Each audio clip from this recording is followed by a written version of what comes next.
로마서 13장 8절에서 14절입니다.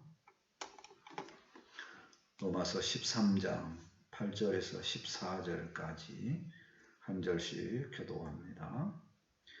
피차 사랑의 빛 외에는 아무에게든지 아무 빛도 지지 말라. 남을 사랑하는 자는 율법을 다 이루었느니라. 간음하지 말라, 살인하지 말라, 도둑질하지 말라, 탐내지 말라 한 것과 그 외에 다른 계명이 있을지라도 내 이웃을 내 자신과 같이 사랑하라 하신 그 말씀 가운데 다 들었느니라. 사랑은 이웃에게 악을 행하지 아니하나니 그러므로 사랑은 율법의 완성이니라. 또한 너희가 이 시기를 알거니와 자다가 깰 때가 벌써 되었으니 이는 이제 우리의 구원이 처음 믿을 때보다 가까웠습니다. 밤이 깊고 낮이 가까웠으니 그러므로 우리가 어둠의 일을 벗고 빛의 갑옷을 입자. 낮에와 같이 단정히 행하고 방탕하거나 술 취하지 말며 음란하거나 호색하지 말며 다투거나 시기하지 말고 같이 읽습니다.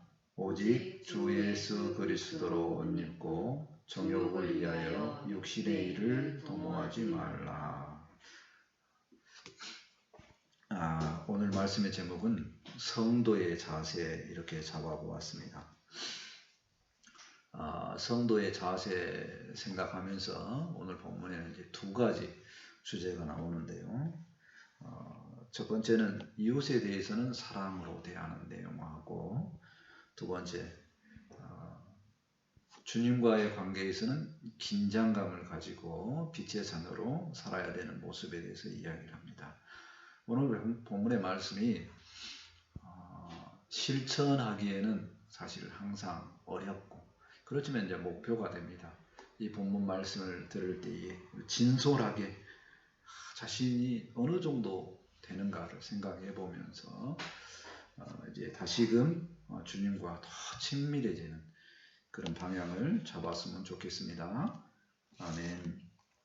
첫 번째, 이웃 사랑에 대해서 이야기하고자 합니다. 8절 말씀을 보실까요? 피차 사랑의 비대에는 아무에게도 아무 빚도 지지 말라. 지난주 말씀이 세상 권세에 대해서 어떻게 할까 하는 내용이었습니다. 그 내용 중에 세금 얘기도 나왔죠. 세금, 금전적인 문제에 관계돼서 이제 그 다음 얘기로 넘어가면서 뭐냐면 빚을 지지 말라는 겁니다. 빚을 지지 말라. 빚을 지면 어떻게 되냐면 그 사람하고 관계성이 불편해져요.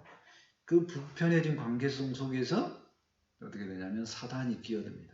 그래서 온전히 영적으로 이렇게 화목한 그런 관계 속에 살지 못합니다. 그래서 빚을 지는 건 안 좋다 이렇게 하는 거죠. 근데 사실은 더 강조하는 빚은요, 계속해서 연결되는 내용으로 보면 물질적인 빚만 이야기하는 것이 아니라 이제 도덕적인 빚에 대해서도 이야기하는 겁니다. 서로 사랑해야 된다고 합니다. 사랑의 빚은 절대적으로 우리가 갚을 수 없는 내용입니다. 그러나 사랑의 빚을 인식하는 사람은 항상 남을 용서할 수 있고 사랑으로 상대를 대해야 합니다. 그래서 문제가 생기지 않는다는 거죠. 본문 말씀 계속 볼까요? 남을 사랑하는 자는 율법을 다 이루었느니라. 율법의 성취가 사랑에 있다고 이렇게 이야기하는 겁니다. 그리스도는, 예수님은 사랑으로 율법이 완성된 것을 몸소 보여주셨습니다. 우리가 하나님의 자녀로서 하나님의 말씀을 잘 듣고 명심해서 잘 지키고 살아야 되는데 그 원리의 가장 핵심적인 것이 뭐다? 바로 사랑이라는 겁니다. 우리는 그리스도 안에서 그 사랑을 받았기 때문에 그리스도 안에서 그 사랑으로 율법을 완성해 나가야 된다는 얘기입니다. 9절 말씀을 보실까요? 간음하지 말라, 살인하지 말라, 도둑질하지 말라, 탐내지 말라 한 것과 그 외에 다른 계명이 있을지라도, 이건 이제 간단하게 계명을 정리를 한 겁니다. 모세가 시내산에서 이제 10계명을 받고 또 많은 율법을 받았죠. 그것들 중에서 10계명 중에서 인간하고 인간 사이의 관계 계명 4가지만 다시 이야기를 한 거죠. 6, 7, 8, 10계명에 대한 내용입니다. 10번째 계명. 그 중에서 그 많은 계명이 있을지라도 뭐에 지배하게 된다고요? 말씀 계속 읽습니다. 내 이웃을 내 자신과 같이 사랑하신 그 말씀 가운데 다 들었느니라. 이웃 관계에 대한 모든 계명은 사랑으로 결론이 지어진다는 얘기입니다. 이웃 사랑하면 모든 문제가 해결된다는 거예요. 이웃을 사랑하면 간음하지 않을 겁니다. 이웃을 사랑하면 살인하지 않을 거고요. 이웃을 사랑하면 도둑질하지 않을 거고, 이웃을 사랑하면 탐내지 않을 거라는 얘기입니다. 오늘 이 이웃 사랑과 관련되어져서 이번 주간 동안에 뉴스 나온 중에서 굉장히 가슴 아픈 얘기가 있죠. 동시에 이제 분이 나는 이야기가 있습니다. 서울 은평구에 이제 전자 발찌를 하고 다니는 사람이 발찌를 끊고 간음하고 살인을 뭐 이렇게 저질렀다 하는 그런 내용입니다. 그 내용을 볼 때에 첫 번째 제 마음에 드는 생각이 뭐였냐면, 내 이웃이 저런 이웃이 있다면 힘들겠다 하는 생각을 해요. 근데 오늘 본문의 말씀에 보니까 하나님의 말씀에 뭐냐면 이웃을 사랑해야 된다는 거예요. 그래야지 계명이 완성된다는 거예요. 우리는 이웃을 사랑한다는 내용 정도에 비춰서 어느 정도 수준이냐면, 이웃이 나한테 잘해주는 이웃만 사랑하는 그 정도 수준밖에 안 됩니다. 제 수준에서 뭐 모든 사람에게 확장되게 그렇게 이야기했을지 모르지만 별반 차이가 없을 걸 봅니다. 혹은 조금 더 사랑이 높다. 그럼 뭐냐면 나에게 아무 해도 끼치지 않은 정도의 사람을 사랑하는 정도입니다. 한 발 더 나아가서 나에게 해를 끼치는데도 그 사람을 사랑한다? 그건 불가능할 거로 생각을 합니다. 인간은 자기 자신이 먼저, 남을 위해서, 이웃을 위해서 먼저 사랑할 수가 없습니다. 그래서 본문 말씀은 이웃을 사랑하라고 하는 방향을 주는 겁니다. 10절 말씀을 같이 한번 볼까요? 사랑은 이웃에게 악을 행하지 아니하나니 그러므로 사랑은 율법의 완성이니라. 하나님의 백성으로서 완벽하게 완성된 그 모습이 뭐냐? 사랑이 있으면 된다는 거예요. 그게 완성이라는 거예요. 그러니까 완성은 된다 안 된다? 안 된다는 겁니다. 그러면 안 되니까 내 마음대로 살아라? 그거는 아니죠. 목표가 거기라는 겁니다. 사랑을 완성하는 데까지 목표라는 겁니다. 그럼 여기서 그럼 이웃은 누구냐? 이웃은 누구냐? 나와 근접해 있는 모든 사람이 이웃이죠. 가까이 있으면 가족도 이웃이고요. 교회 공동체 다 이웃입니다. 또 직장에 가서 내 옆에 있는 사람들이 다 이웃이에요. 그 사람들을 다 사랑해. 보면 보는 대로 다 사랑을 해야 된다는 거예요. 어떤 사람이 가까이 있는데 내게 해를 끼쳐도 사랑해야 된다는 것이 방향입니다. 이웃사랑에 대해서 더 한번 깊게 생각을 해볼까요? 이웃은 주변에 있는 모든 사람이라고 했습니다. 간단하게 정리하면 믿는 사람뿐만 아니라 믿지 않는 사람도 이웃이라는 거예요. 이웃에게 아무 빚을 지지 않아야 되는데 사랑의 빚은 져도 된다는 겁니다. 사랑 많이 주었어 많이 주라는 얘기예요. 그런데 우리는 이 사랑의 빚을 졌어요. 언제 빚을 졌냐면 주님의 사랑에 빚졌다는 거예요. 주님이 우리를 사랑해 주셨기 때문에 우리는 주님께 그 사랑을 갚아야 되는데 주님께서 뭐라고 하시냐면 내게 갚지 말고 이웃에게 갚으라고 이렇게 이야기합니다. 그러니까 그 사랑의 빚은 우리 구원의 사랑의 빚은 영원히 갚지 못하는 빚입니다. 대신에 이웃에게 갚아요. 우리가 어떤 주님의 사랑을 받았는가를 생각을 해보면 그 무한하신 주님의 사랑에 기초해서 그 사랑 속에 있어야지만 내가 이웃을 사랑할 수 있다. 먼저는 뭐냐면 주님의 사랑에 확 더 빠져야 되겠어. 그래야지만 된다는 거예요.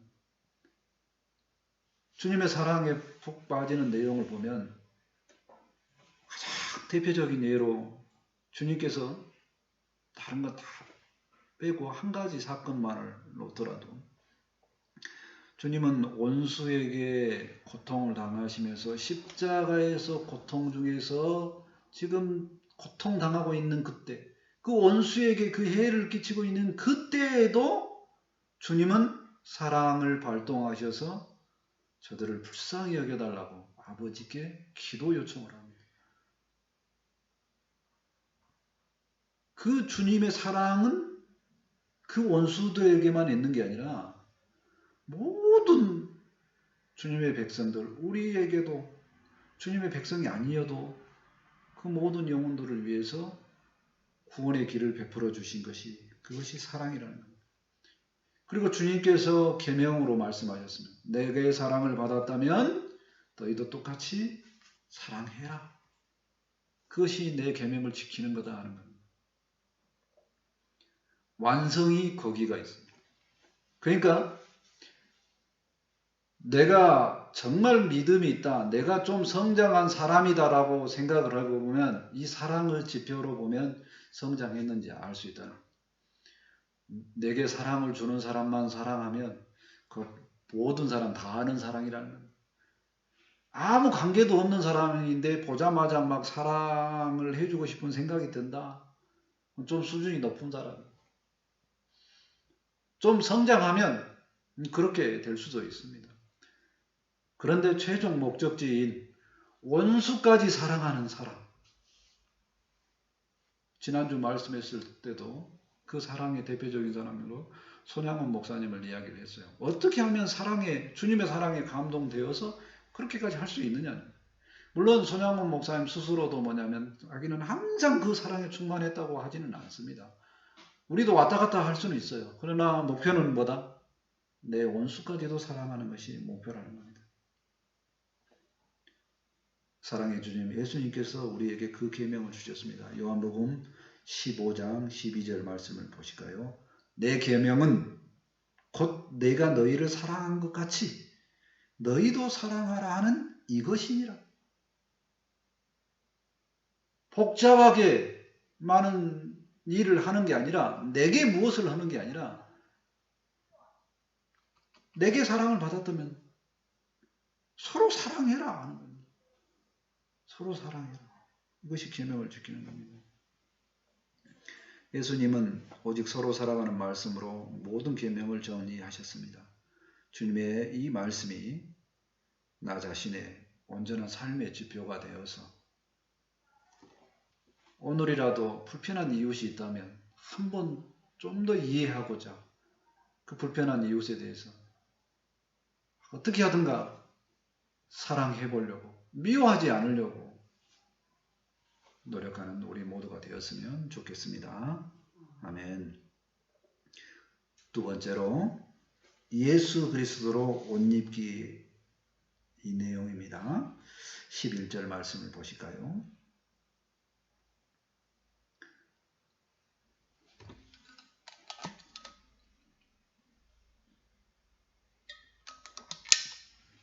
또한 너희가 이 시기를 알거니와 자다가 깨울 때가 벌써 되었으니. 첫 번째 파트하고 두 번째 파트가 좀 동떨어진 것 같은데요. 주석가들은 그렇게 이야기를 하더라고요. 주님의 사랑을 계속 내가 품고 있으려면 내가 주님 안에 빛의 자녀로서 긴장감이 있어야 된다. 그 긴장감에 대한 내용으로 두 번째 파트의 말씀이 정리가 되어집니다. 11절 말씀을 보실까요? 또한 너희가 이 시기를 알거니와 자다가 깰 때가 벌써 되었으니. 이 시기는 뭐냐? 딱 보니까 이게 말세다 이런 말이 들려질 때입니다. 세상이 끝난 것 같은 시기입니다. 난리와 소리 소문이 있고 전쟁이 있고 기근이 있고, 그죠? 인간의 타락이 정말 극에 달했다. 이런 게 보여진 겁니다. 근데 세계 전체의 뉴스를 보면 정말 이게 극에 달하는 것 같은 표현이 돼요. 가장 극에 달한 대표적인 것이 뭐냐면 자기 자식을 부모가 죽이는 거예요. 밉다고. 어떻게 자기 자식을 미워하는 본능을 거슬리는 악까지 지금 나오는 이런 세상. 거의 세상이 끝난 것 같은 그런 느낌입니다.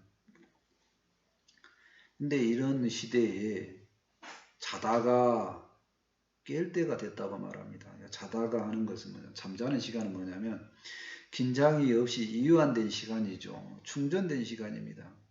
영적으로 보면 움직임, 활동이 없는 시간을 말하죠. 깰 때라는 것은 활동의 시간입니다. 영적으로 말하면 확신을 갖고 움직일 시간이에요. 움직이려면 뭐 하냐면 에너지를 써야 되고 긴장해야 되는 시간이라는 겁니다. 왜 그러면 그렇게 긴장을 해야 되냐? 이제 우리의 구원이 처음 믿을 때보다 가까웠습니다. 세상 끝날이 가까웠다는 겁니다. 처음 믿을 때보다 더 분명하게 가까워졌다는 거죠. 종말의 때를 믿음의 사람들은 고대를 합니다. 저만 그런가요? 많은 믿음의 사람들이 종말의 때는 주님께서 우리를 구원하실 시기니까 기대를 한다는 겁니다.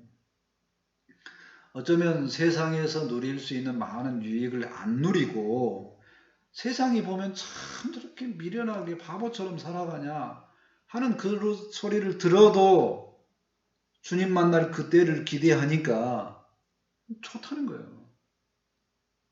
고대가 된다는 겁니다. 그때가. 바울이 이 종말의 시간을 이야기하는 것은 지금 진지한 시간을 보내라고 하는 겁니다. 12절 말씀 보실까요? 밤이 깊고 낮이 가까웠으니 밤에 어두움의 권세가 아주 깊어졌다는 거예요. 그러면 이제는 거기를 기점으로 뭐예요? 빛의 시대가 이제 가까워진다는 거죠. 사단이 엄청나게 득세하는 세상에 있다는 거예요. 이제 주님이 곧 오는 시간이 되어 간다는 겁니다.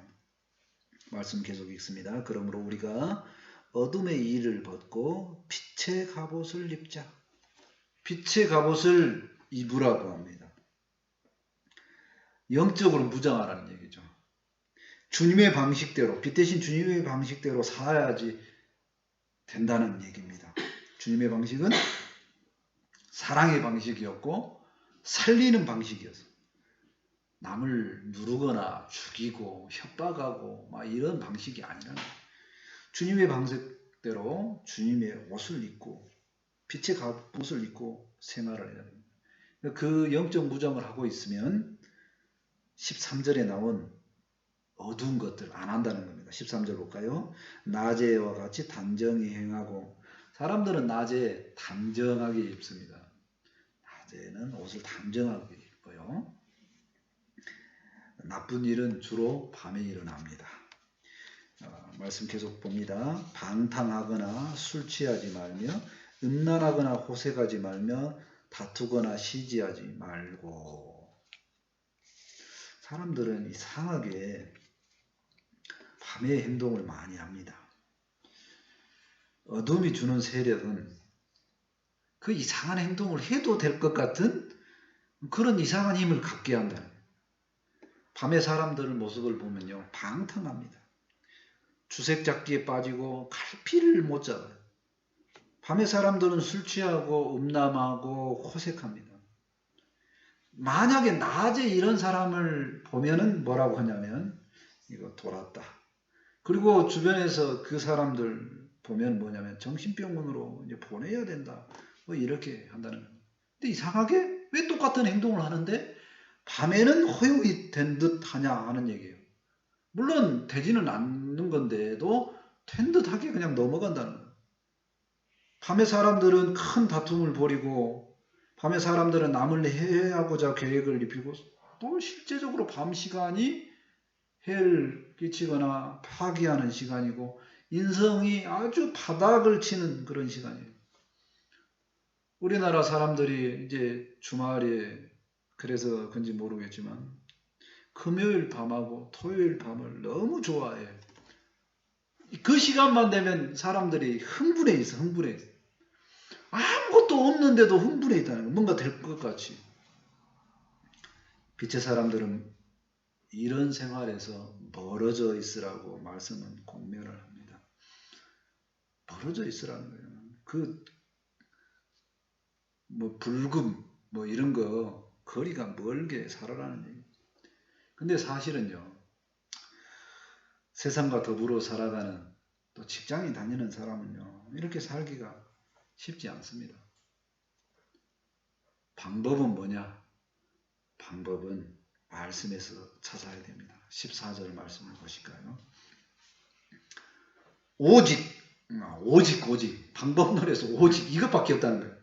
오직 주 예수 그리스도로 옷 입고 주 예수님의 옷을 내가 입어야 된다는 거예요. 옷은 그 사람의 인격입니다. 예수 그리스도의 인격을 내가 입어야 된다는 거예요. 예수 그리스도의 옷을 입고 있으면, 예수님의 인격을 입고 있으면 영적 무장이 다 된 거라는 얘기입니다. 주님이 입고 있었던 가장 대표적인 영적 무장의 옷은 무엇이었냐면 사랑이었습니다. 그리고 늘 주님과 함께하는, 아버지하고 고백하는 주님과 함께하는 그런 옷이었습니다. 그런 옷을 입고 있으면 무엇을 안 한다고요? 정욕을 위하여 육신의 일을 도모하지 말라. 여기는 조금 이제 한국 표준어 말로 번역을 하면 그런 겁니다. 욕심을 지나치게 내는 그런 집착을 하지 말라. 그 정도로 해석이 됩니다. 예수 그리스도의 옷 입는 것에 대해서 한 번 더 생각을 해보고자 합니다.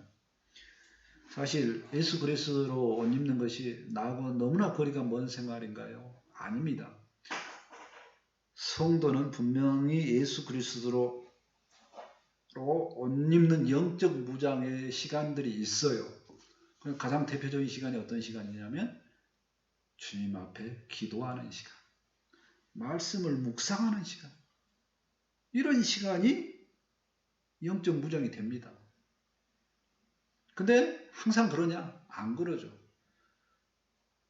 세상에 놓여지면 언제 그랬냐는 듯이 무장이 해제돼 버립니다. 이 옷 입는다는 표현을 많이 하니까 그런 식으로도 생각해 볼 수 있을 것 같아요. 우리가 구원받을 때는 무슨 옷을 입냐면 부활체의 옷을 입어요. 그 옷은 너무 강력해서 절대로 무장해가 안 됩니다. 승리하는 모습만 가져요. 그 기대가 안 됩니까? 그래서 이제 종말의 때를 이야기하기도 합니다. 우리가 지금 어떤 때냐고 말하면 지금 영적 무장을 안 하고 있으면 너가 공격당할 때라는 거예요. 자다가 깰 때가 되었다는 거예요. 종말의 때. 안 그러면 공격받는다는 건 얘기입니다. 긴장감으로 살아야 된다는 겁니다. 말세의 때는 무조건 믿음의 사람은 그리스도 예수 안에 있어야 됩니다. 예수님 안에 있어야지만 뭐가 해결이 되냐면요. 일단 가장 먼저 오는 육신의 욕망이 제어가 돼요. 육신의 욕망이 제어가 돼요. 육신의 욕망, 가장 기본적인 욕망 있잖아요. 남자는 자기 자랑, 여자는 눈으로 보이는 거, 이뻐 보이는 거, 이거 안 한다는 겁니다. 그거 하는 것이 사람의 본능인데 어떻게 안 해요? 주님 안에 있으면 그것보다 뭐를 하고 싶으니까 주님과 교제하고 싶고 주님과 교제하고 싶은 그 가운데 내가 영적 무장이 잘 되면 무슨 마음이 생기냐면 주변에 어려운 사람들이 생각이 나. 그 사람 찾아가서 도와주고 싶은 마음이 저절로 생겨. 그 마음이 생길 때는 무슨 마음이 안 생겨요? 나를 자랑하고 내가 이뻐 보이려고 하는 그런 거 안 생긴다는 겁니다.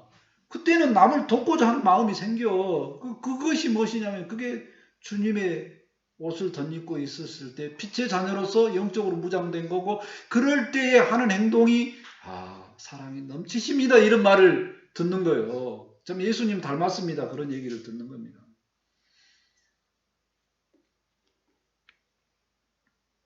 우리가 빛 가운데 행하는 빛의 자녀가 될 수 있습니다. 왜요? 우리가 노력해서 빛의 자녀가 되는 게 아니라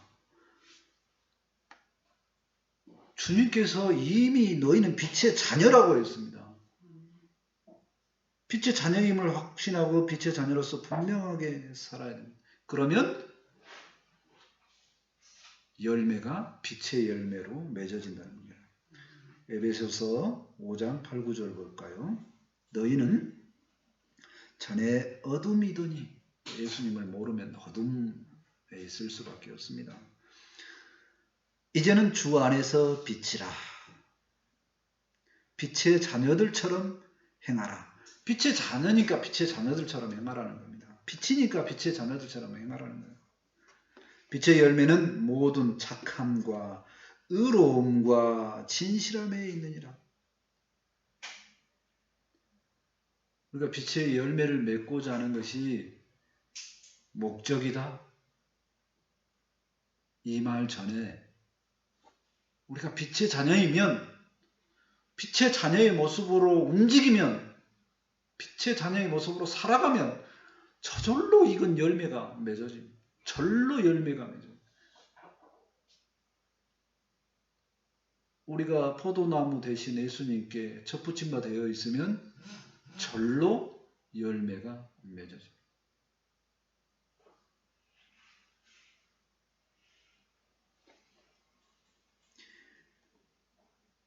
빛의 열매를 많이 맺는 우리 모두가 되었으면 좋겠습니다. 말씀을 정리합니다. 성도의 삶의 자세에서 두 가지 중요한 내용을 살펴보았습니다. 첫 번째는 이웃에 대해서 사랑이 기준이라. 사랑은 모든 율법의 완성입니다. 그런데 우리도 이 완성을 향해서 나아갈 수 있다는 거예요. 왜요? 주님이 우리를 사랑하셨기 때문에 그 사랑에 심취하면 또 그 사랑에 심취하는 가운데 우리가 믿음이 생겼으니까 그 믿음 가운데 살아가면 우리도 모든 이웃을 사랑하고 대할 수가 있다는 겁니다. 사랑하는 자가 되었으면 좋겠습니다.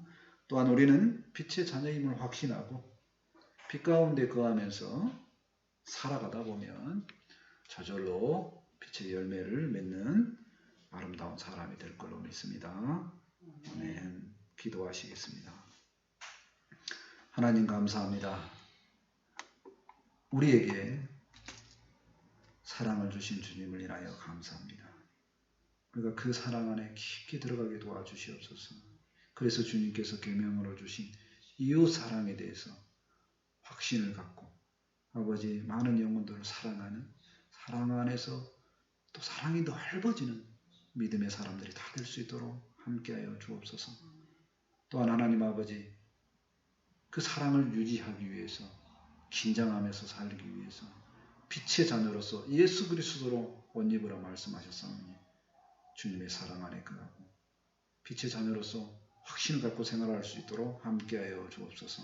내 속에 믿음이 있는 것 동시에 내가 빛의 능력이 있다는 것을 알고 빛 가운데 거하는 믿음의 삶을 다 살 수 있도록 함께하여 주옵소서. 오늘 말씀을 주셨사오니 이 말씀이 생명이 되고 은혜가 되며 또한 삶의 힘이 될 수 있도록 함께하여 주옵소서. 감사하며 예수님의 이름으로 기도합니다. 아멘. 찬송 176장 하시겠습니다.